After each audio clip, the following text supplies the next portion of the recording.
In 2011, I wrote a book called Writing the Pilot, mostly because I was just stunned to discover no one had done it. Most of my career up to that point, there was no such thing as a spec pilot. It would have been laughed out of the room. No one would ever have bought a show that they hadn't developed from a pitch.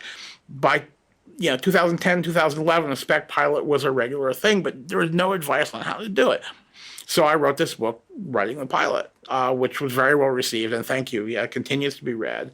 And a few years later, it was in 2017, I looked back at that book and said, wow, the TV industry has changed so much. There's so much more on cable now. The gravity of the entire industry has moved over here, and there's a lot more to talk about that I didn't exist to talk about in the first book. So I wrote a book called Writing the Pilot, Creating the Series. And in a way, I wrote that like 5 minutes too soon, because just months after that book was published, Stranger Things season 2 came out. And Stranger Things season 2 really was the thing that made streaming services into the place people would go for their regular entertainment. Before then, their original shows were there were one-offs. There were 8-episode things. There were like some things that were successful with critics, like Transparent, or there are things that are successful because they had big movie stars attached to them, like House of Cards. But there were still, I don't want to say gimmicks, but there were extras on top of your streaming subscription.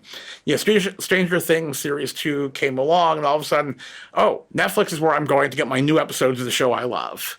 And like overnight, everything transferred to the streaming services, and that changed TV all over again.